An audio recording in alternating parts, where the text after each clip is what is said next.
Assalamualaikum warahmatullahi wabarakatuh. Saya Resti Dwi Anggraeni dari Reguler Manajemen I. Di sini saya akan memaparkan sistem informasi manajemen dan sistem informasi akuntansi. Saya akan mengambil dari beberapa artikel yang ada di Scholar Google.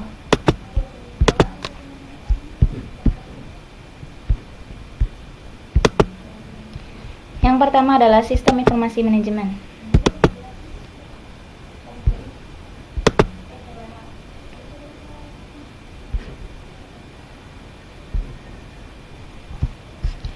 Sistem informasi manajemen dari Tri Sagirani.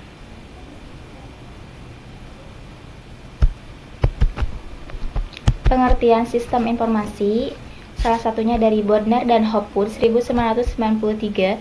Sistem informasi adalah kumpulan perangkat keras dan perangkat lunak yang dirancang untuk mentransformasikan data ke dalam bentuk informasi yang berguna.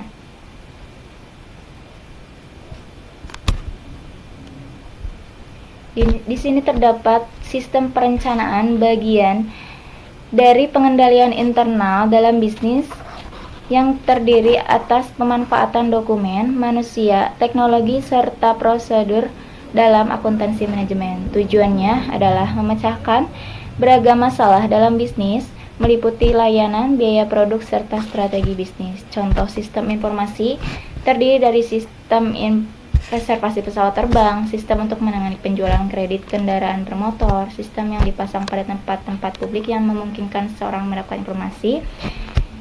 Yang ketiga, sistem layanan akademis berbasis web, e-government atau sistem informasi layanan pemerintahan yang berbasis internet. Kerangka kerja sistem informasi terdiri dari konsep-konsep dasar, teknologi informasi, aplikasi bisnis, proses pengembangan, serta tantangan manajemen. Adapun konsep sistem informasi terdiri dari sistem pemrosesan transaksi, sistem pengendalian proses, sistem kerjasama perusahaan, sistem informasi manajemen, sistem pendukung keputusan, sistem informasi eksekutif. Adapun komponen sistem informasi terdiri dari sumber daya manusia sebagai pemakai akhir, pakar sistem informasi. Adapun sumber daya hardware yang terdiri dari mesin dan media. Adapun sumber daya software terdiri dari software sistem, software aplikasi, dan prosedur. Sumber daya data terdiri dari data dan informasi, dan sumber daya jaringan terdiri dari media komunikasi dan dukungan jaringan. Sekarang sistem informasi akuntansi. Sebelumnya saya akan menjelaskan siklus produksi, di mana siklus produksi membantu menghasilkan informasi biaya yang tepat dan waktu kerja yang jelas. Sedangkan sistem informasi akuntansi merupakan suatu bagian dari sistem informasi manajemen, di mana menggunakan konsep sistem informasi dengan manajemen dan juga perhitungan pembukaan keuangan. Adapun tujuan siklus produksi, yang pertama, semua produksi dan perolehan aktiva tetap diotorisasi dengan baik. Yang kedua, persediaan barang dalam proses dan aktiva tetap dijaga keamanannya. Semua transaksi siklus produksi yang valid dan sah akan dicatat. Semua transaksi siklus produksi dicatat dengan akurat. Catatan yang akurat dipelihara dan dilindungi dan dari kehilangan. Aktivitas siklus produksi dilakukan secara efisien dan efektif. Aktivitas siklus produksi yang pertama, siklus pendapatan menyediakan informasi mengenai order customer dan perkiraan penjualan. Siklus pengeluaran menyediakan informasi untuk memperoleh bahan mentah dan mengontrol pengeluaran. Siklus penggajian menyediakan informasi tentang biaya karyawan dan ketersediaannya arus informasi. Siklus pengeluaran menerima informasi tentang kebutuhan akan bahan mentah. Siklus penggajian menerima informasi tentang tersedianya tenaga kerja, buku besar, dan sistem pelaporan menerima informasi tentang harga pokok produksi. Pengendalian siklus produksi. Yang pertama, semua produksi dan perolehan aktiva tetap diotorisasi dengan baik. Persediaan barang dan proses dan aktiva tetap dijaga keamanannya. Semua transaksi siklus produksi yang valid dan sah akan dicatat.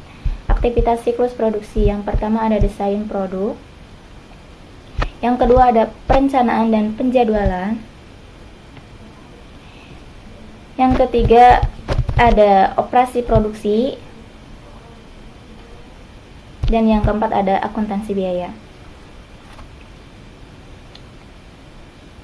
Nah, kedua sistem tersebut membutuhkan akumulasi mengenai 4 jenis biaya: bahan baku, tenaga kerja langsung, mesin dan peralatan, serta overhead pabrik.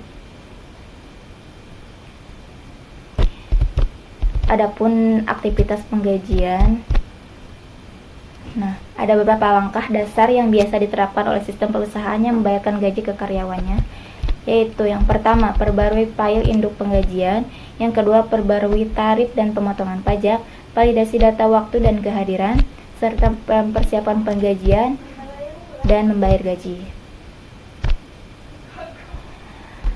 Fungsi sistem informasi akuntansi pada siklus pengupahan. Yang pertama, pemrosesan data transaksi tentang aktivitas karyawan, menjaga aset organisasi, penyediaan informasi untuk pengambilan keputusan.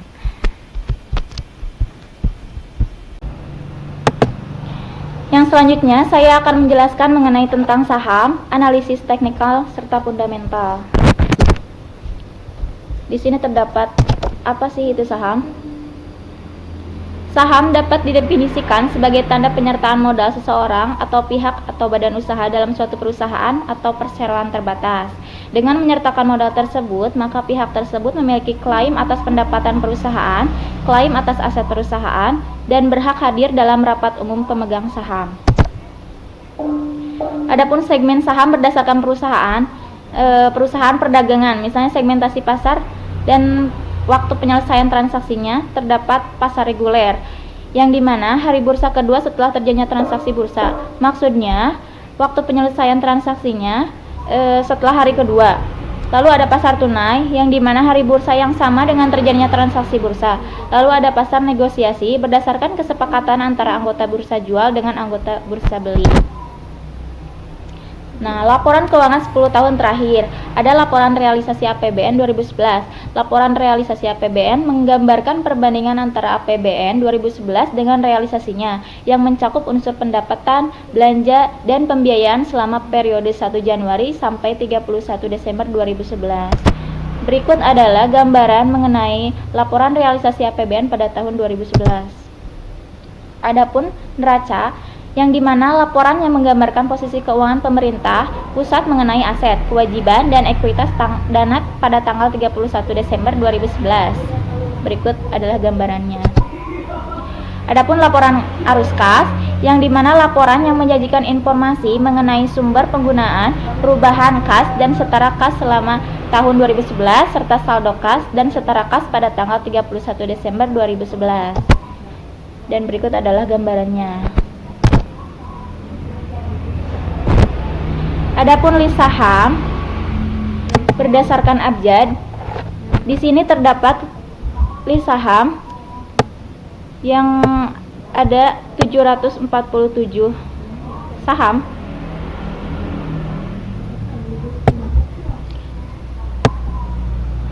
Saya tidak akan menyebutkan satu persatu.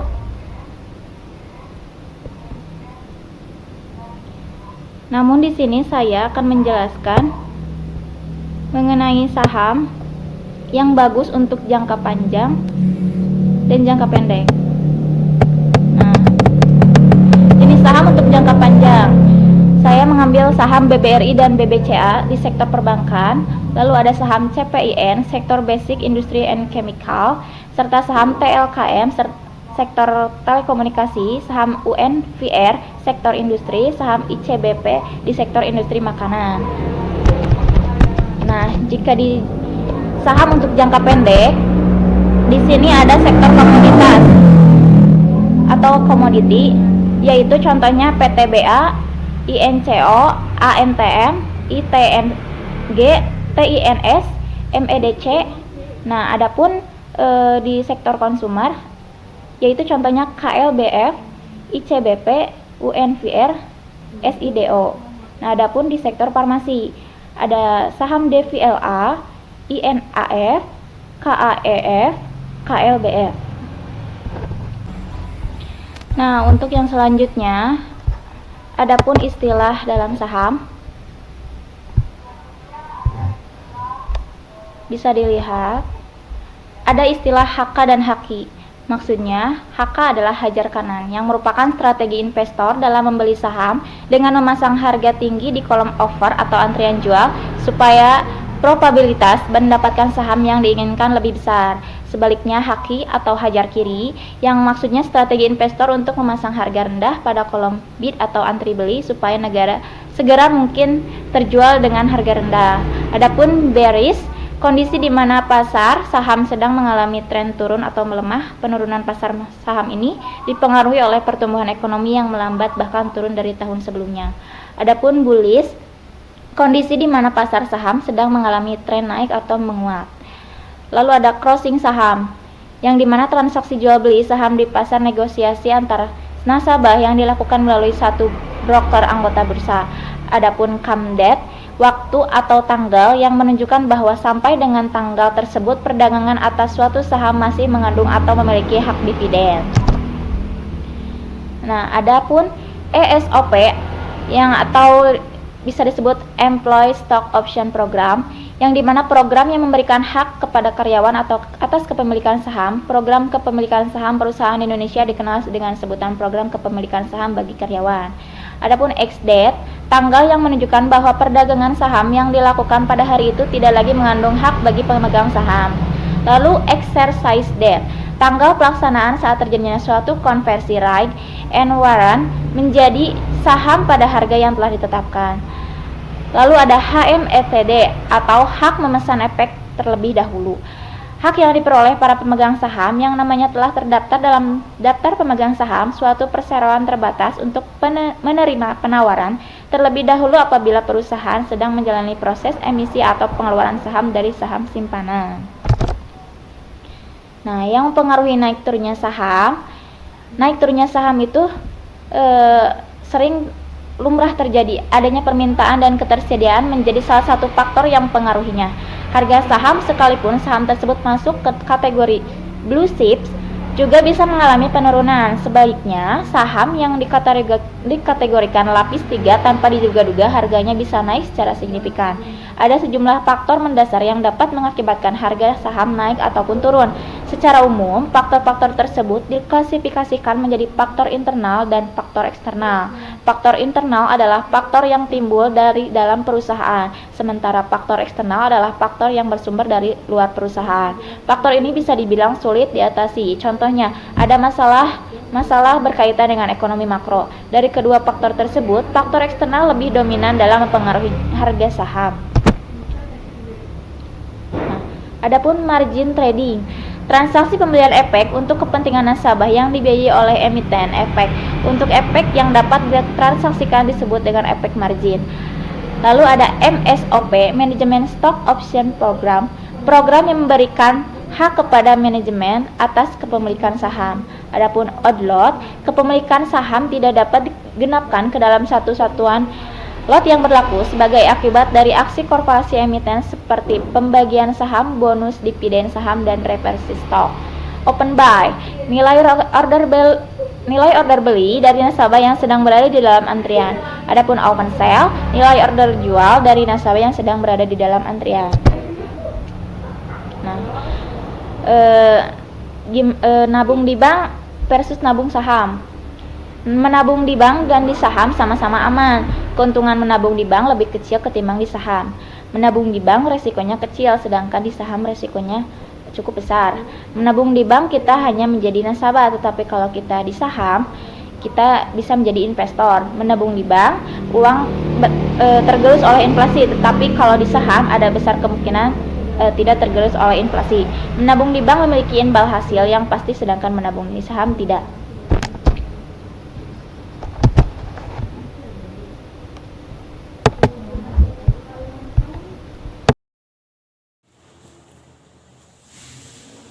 Untuk yang selanjutnya, saya akan membuat akun di aplikasi RTI Bisnis.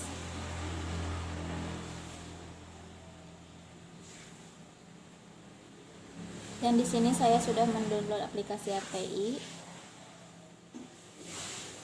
Nah, sebelumnya saya akan melakukan registrasi terlebih dahulu.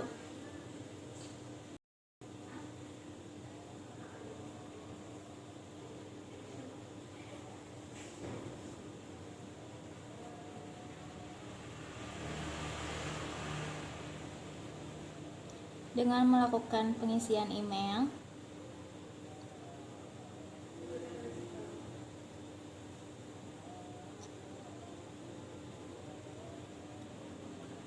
lalu kita mengisi password,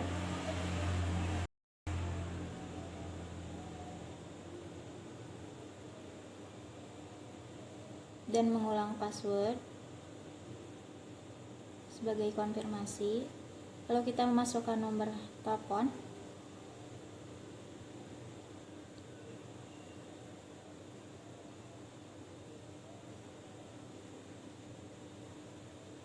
lalu klik register.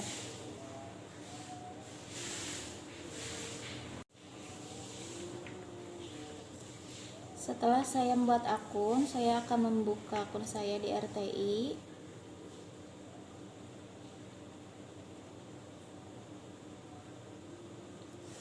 Lalu saya melengkapi profil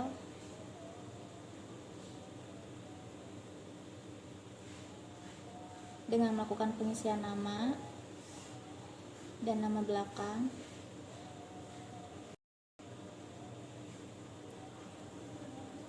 Lalu mengisi alamat,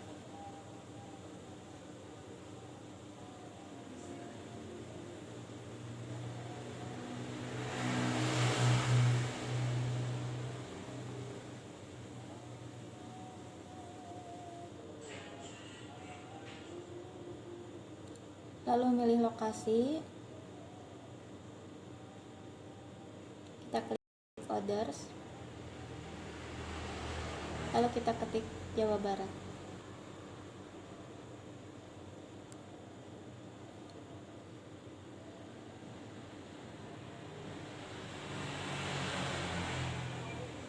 Lalu kita klik submit.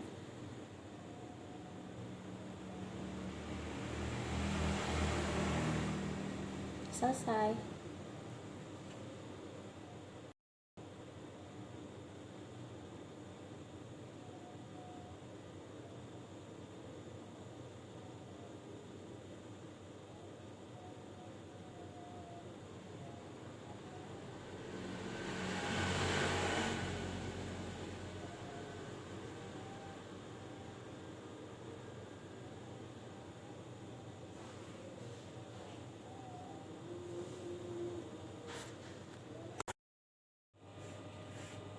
Untuk yang selanjutnya, saya akan membuka akun saya yang ada di Stockbit yang sudah saya buat sebelumnya. Di sini saya akan mengedit profil.